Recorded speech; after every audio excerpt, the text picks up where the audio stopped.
Hello everybody. So, we are back with a video and we just got done watching Game 1 of the Stanley Cup Final, the 2020 Stanley Cup Final between the Tampa Bay Lightning, the Eastern Conference champions, and the Western Conference champions in the Dallas Stars.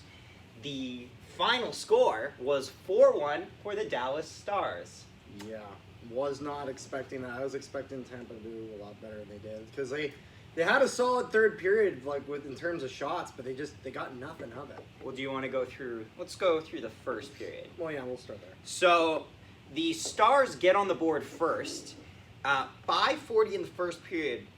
John Hanley from Rupe Hintz. First ever National Hockey League Yes, goal, right? first National Hockey League goal by John Hanley. Yeah, and I find that goal interesting with the questionable hit beforehand to kind of distract Tampa. Well, here's what I think. So Honestly, the play kinda like that. that Carter is referring to is about 10 to 20 seconds at the most. No, not 20 seconds. It's like 10 seconds. Yeah, it's like 10 seconds. Well, that's If what I it's said. At the even most. that. About 10 seconds before the goal goes in. Kiviranta makes a hit in the corner. Right on the sidewall. Yeah, sidewall corner. And then the puck goes down. Yes. The hit in question draws the attention of Zach Bogosian, who I believe is the right side defender. So that draws his attention away, which allows the puck to ring around the boards to Hintz, who fires it up, and Hanley acts as almost the trailer coming in. Yeah, that third man coming into the offensive zone. Yes, and the defenders are too low, so the trajectory from behind the net goes right past them. They're too close to the goalie to do anything. And Yes. At that point, goes straight to him. Guy's got a shot in the And slot. and Hanley beats Vasilevsky. Scores with the money shot. Top high blocker. Yeah, he went to. He's a left-handed shot. He went left side. So. Yeah. Which is blocker side. Yeah. Blocker side. Yeah. Yeah. Which would have been. It would have been his far side. His shot. right side. His right side. Well, yeah. Well, I'm saying. Blocker. Yeah. Well, I'm saying from the shooter's perspective. Mm-hmm. So they get on the board first. Now, about midway through the period, the Tampa Bay Lightning do strike back. Yanni Gourde, his sixth of the playoffs from Blake Coleman in Barclay Goodrow at 12:32. Yes. Yeah, that's a total fluke. This is a total fluke goal. Yeah. Coleman puts it on. It's a good shot by Coleman, saved by Hudobin. But Hudobin, who is the same hand as Andrei Vasilevsky, extends his blocker to push it to the corner and actually throws it right into the legs of Yanni Gourde, who it goes off his leg, and I believe maybe goes off the defenseman. Yeah. Yeah, it might be. Yeah, because it goes off his, and then it goes right in, towards the crease, Mhm. and then it goes off the defenseman's foot and back. It was kind of an awkward Do you know goal. what the defenseman was? Which defenseman Was it? I don't know. I can't remember. I'd have to go back and Insert look. some Finnish name, honestly. But yeah, I'm not quite sure. Now that would hold for the rest of the first period. Second period, Jamie Alexiak from Alexander Radulov and Miro Heiskanen at 12:30 in the second period. Pretty much, it was kind of scrum in front of the net. Alexiak, who's on the left side, takes a shot, walks in, takes a shot in the slot. It gets stopped, or actually, more at the hash marks. Stopped, gets a second chance at his own rebound, and then swings out to the left to put it high blocker again on Andrei Vasilevsky, who had no real help on that goal. So however, it is a telling sign. First two goals, same spot. Yeah. That's gotta be. And to be completely frank, this game was really a 3-0 game for Dallas. It honestly. You take off the empty netter, you take off the complete fumble of a goal. Yeah. That got past Hudobin, and this is a 3-0. Yeah. Now, that's what we thought would be the score going into the third period. However, at 19:32, Joel Kiviranta scores from Esa Lindell and John We didn't Klingberg. think it would be 3-0. It was already. Yeah. But Tampa had already we scored. thought it was going to be 2-1 going into the third. Yeah. And Kiviranta scores. Now, Kiviranta pretty much, this play, I believe it's McDonough he does it on. I think McDonough's the defenseman. I'm not 100% certain. Which goal is this? So this is the goal at the end of the period. Kiviranta comes in, he swings a little to the left, still somewhat in the slot area. He takes a shot. It gets blocked by the defender off his foot. However, it goes back to Kiviranta. Oh yes, this one where he scored on his own shot, Kiviranta shoots it again, quick, and this is a bad goal. It goes right in. Like if you watch the replay from the net cam, it goes right under the left armpit of Andrei Vasilevsky. Yeah. He puts it on like this, and then it just squeaks through. It doesn't even look like it has any way in there. Yeah, that reminds me of I can't remember whose shot it was in the first period, but somebody had a shot and it ticked off right the inside of his arm and went straight out, and it looked like it was going to blow right past him. So well, goalies, a lot of goalies, myself included, what we do is we tuck in the back of our jerseys. But we let the front hang out because it actually makes us a little more like wide a little net. Yeah, it's like it's a lot like how when you see those washroom signs, yeah. how the male washroom has the sign like this and then the female has that. We do that so it puffs out so that it'll catch pucks coming through. Yeah. So it gets stuck in our jerseys. Yeah. So back to the story at hand. Dallas would then have their worst period of the day in the third. They got, what was it, 22? It was 22 to 2 for shots in favor of Tampa. But you also have to look at it like Dallas, for the most part, was keeping those pucks outside. So a lot of those shots were not a whole lot. I mean, Tampa got a few shots on that power play. Couple power plays. A couple power plays. And they got that... what was it? I think Dallas took 2 delayed game penalties. No, no. I know you think they took. I think they took a delayed game penalty, and then right after that, they took 2 for some reason. Sagan at one point gets a tripping penalty, and Kucherov was tripped on that one. I know they took 2 penalties. I know there might have been a delayed game and a tripping. When in the game was that hooking penalty that I thought? That was the second period, I think. Yeah, I thought that was a hold. That was. Actually, I don't know why I'm neglecting this. I have the stats right here. So in the third period, Dallas was assessed 3 separate penalties. 4:52, John Klingberg hooking against Alex Killorn. 9:08, Blake Como delay of game, and 12:56, Tyler Seguin for tripping against Nikita Kucherov. Now, this would actually ultimately end up in no power play goals, just to get the end of the scoring summary here. And Jason Dickinson would get his first goal of the playoffs from Blake Como and Matthias Janmark and an empty netter at 18:42 to pretty much seal the win for the Dallas Stars. Well, I don't know. At the start of that last power play that they had, it was 5.5 minutes left in the game, something like that. And I was thinking, if Tampa does not score in this power play, that's it, game over. Mm-hmm. And that's even stretching it at that point because Dallas, their defensive play was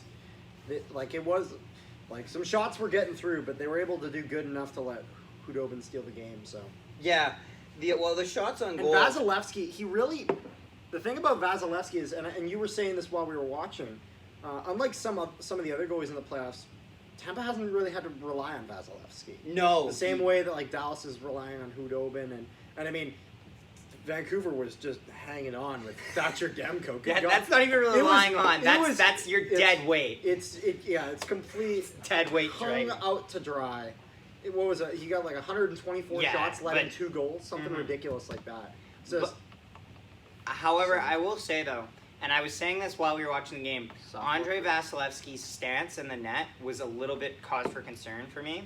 Because the way he's extremely compact. He's very tight. Which seems like a guy who's trying to almost he's overplaying his hand. I feel like maybe he's been beaten in those spots before, so he's really trying to, He's compensating. He's overcompensating 100%. Well, it's one of those. Yeah, well, when you got your hands in closer like this, you're double. The assumption is that it takes less time to go like this. Mm-hmm. But in reality, it really depends more on your reaction time than it would having your hands here. It's really not going to make that much of a difference. Yeah, the whole philosophy, the whole philosophical problem of double coveraging is the whole word is you're double covering something. You're covering something that doesn't need to be covered. For example, if I stick my glove out right in front of my chest, that's double. What have I accomplished? Nothing. Great. Now, your jersey doesn't get a puck mark. It means absolutely nothing. But your glove does. But now you've made it harder for you to get scored on there. Well, yeah, and both goals outside blocker shot. And the thing, exactly, like I think he got scored on inside in some of the prior series. I think that was so that'll get in your head. Especially in the Stanley Cup final, the pressure is on, and so with Vasilevsky. Like the thing, like as soon as you tuck it in a little more, you're exposing a little more on the outside. It's all it's one or the other. There's no doing both. There's no covering both. And if I could say at the other end of the ice, the comparison that I would say that what I saw and Anthony Hudobin as a goaltender myself, I like to watch. Yeah. Anton Hudobin, what he likes to do is he likes to really attack the ice, which he's been okay with. Yeah, but like there are plays where he's pushing off, and if his defensemen are not there to clear that puck, he's really open for a second chance.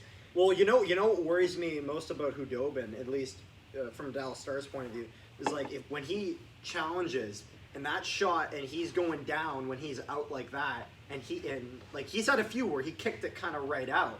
Like that was how the goal went in. Walkered it right into him.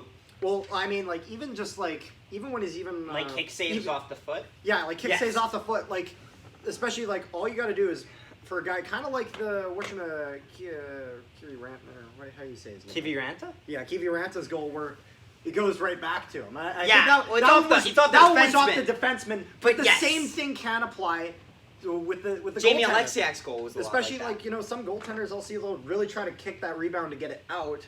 But that can also be a bit of a double-ended sword. Well, yeah, like what happens is the method that you're taught to kick out, just a quick crash course, is a lot of goaltending coaches will tell you is you're supposed to propel your knee rather than your foot, because your foot at the end of the goalie pad it goes out, so your foot like obviously isn't crushed by the pad.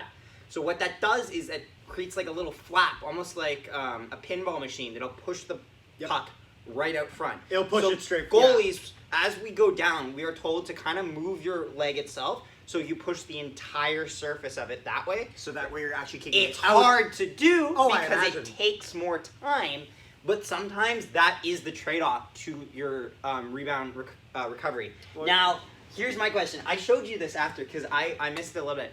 Pat Maroon got a misconduct at the 20-minute mark of the second period for shooting the puck into the Dallas bench. Do you think it was the right call to give him a 10-minute misconduct, as opposed to, say, a 2-minute minor? No? You think he should have got 2 minutes? What I would have done was I would have given him a 2 and a 10. You would have given them both? Yeah. Yeah, because I think that's fair. Why would you? Okay, so like here's the thing. You're losing. To be fair, you gave me one or the other. Okay, yeah. Sorry, that wasn't really an option. I did, but it also it was more for a talking point. Yeah. But like. The thing is like, we know why he's doing it. It's it's just negligence. Like, there are not just players with helmets on that bench. There are coaches too. So do not shoot the puck there. If he shot it at a player, that's an annoying thing to do. Like, that's a dick thing to do. You shoot it at the bench with the coaches on it, that is a problem. That is very If you hit the coach, you're in trouble. Trainer or anyone else. Or the backup goalie. Well, actually, I think the backup goalie's not on the bench. I think they have them. Oh, really? I think they have them in the tunnels. Oh, well. I think they're just. I rest my case then on that. Yeah. But like, yeah, I'd give it a 2 and a 10. Social distancing for one player. Because I'd give him the misconduct that he has to sit in there for, and the 2 for just unsportsmanlike conduct. Because you shouldn't do that. Like, that's not. As we know, and Tampa does not handle failure well. But like, come on. And especially like. This is a Pat Maroon sort of thing to do. And you can't. I wouldn't say that much, but it's not good. It doesn't look good. He's known for firing up the other team in some way. He was the guy who took the roughing call with Jamie Alexiak in that time break, TV time. Of course he was. Big rig versus big rig. Yeah, I heard about that. Big rig. Yeah, but the thing with that is another thing is you can't. At the same time, as much as it's Pat Maroon, that's something he's going to do. You can't have that as the standard because it's Pat Maroon. It must be intentional. You Yeah, You gotta look at still the have to action. hold. And, like, like- you're not. This isn't like the NHL board looking at suspensions. Yeah, You it's- don't have that prior it's not- offender moniker Yeah, when you're you can't, reffing you a can't, game. you can't do that in the middle of a game. And I think the refs did a fine job. I think they did. There yeah, was no nothing, no yeah, problems. I mean, had. all 5 of them. They got the yeah. I heard there was 5. Five refs. I can't look to confirm, but I did hear. Yeah, I from heard the 5 refs. The yeah. thing. Yeah. I will say that they did a fine job. And the fact that there was not, we haven't talked about them Well, 5 until this officials. point I'm means assuming, that they did a fine job. Honestly, so I'm assuming 3 refs, 2 linesmen. probably Probably. because the linesmen really don't need to go. They don't need any help. Well, no, it's not just that, but like they don't need to go anywhere. Yeah. You stay on the lines and then Oh, you yeah, come they- in and out. That's good. But anyway, Just help the. so a couple takeaways. The 3 stars were Hudobin. Who's the other one? Oh, Alexiak and Hanley. Hanley's a defenseman. Yeah, I was about to say. Hanley's probably, a defenseman. Oh, really? Yeah, he was just attacking on the play, which is good awareness. Yeah, smart. Now, play. what do you think this means for Game 2? Well, I had Tampa. In 6? I had Tampa in 6. I think we both had Tampa in 6. Yeah, I was I'm naive starting to question to the that. power of the Bolts. And I mean, you got to give it to Dallas in the sense of like some of the tough components they've had. That third period. Should we talk about that third period, actually? I feel like the third period... More than we no, already touched. did. Well, you know, we touched it in passing, but the 22-2. You cannot have... Like, they outshot Tampa for the first 2 periods. 5-4 and, Yeah. like, 15-8 or whatever. But then they got outshot 22-2. That has to change because you can only get away with that so many games. And it's only going to get worse. Yes. For the most part. Like, it normally... Tampa hounds the puck. But they didn't this game. They looked really mortal. Do you think it has to do with they just finished a 7-game or 6-game, a double overtime? Dallas has got... They were talking about that. Dallas had the But Dallas got a little 5-day bit rest, something like that. Dallas had a rest, yeah, and the Island and the Tampa Bay Lightning finished the series of the Islanders about 2 days ago. And yeah, especially like when we were talking about Vasilevsky in the sense of these past series, he's having goals beat him really close to his body, and like he's going into this next one where he's just fresh from the last series, so that's fresh in his mind. It's like I'm assuming it's gonna screw with you. I think and especially honestly, like Hudobin, a guy who's been just he's had games where he's had to just carry somewhat, and especially with the whole Bishop being out and him now having to step in and good for him. yeah, But yeah, I think especially going into because they've been relying on him getting that rest is huge for him. I think especially there's a lot of talking points that we'll have going into Game 2. And, like, I think, honestly, most series, you need at least to see Game 2 and Game 3 are always the pivotal games to see which direction this series is going to go. Sadly, I am unavailable during Game 2, so... I'm going to do it. Yeah, so... I'll do it myself. We're going to hear from this guy on yeah. Game 2. I'll try and actually, we've been talking, and not to toot my own horn or anything, but if any of you know me, I am an avid Jets fan. So what we're probably looking at next year is we're probably going to have Jets-themed videos after every single Jets probably game. Similar to... It's pretty much going to be a me thing. Yeah, but it's going to be probably similar to... Well, we're not going to say what it's similar to. Oh, but, like... people can figure it out. It's going to be very in the spirit of it, so yeah. It's going to... I think It's going to be showcasing your emotions. Yes. It'll be honest. And if I tell people that they need to hit the pine, they need to hit the pine. Now, anyway, I mean, that... I'm expecting a few biased opinions. Yes, but anyway, I think biased, that'll wrap it up for right now. We will be back with Game 2 of the Stanley Cup Finals. So thanks for watching. Please like, share, and subscribe, and you will hear from us soon. Have a nice day.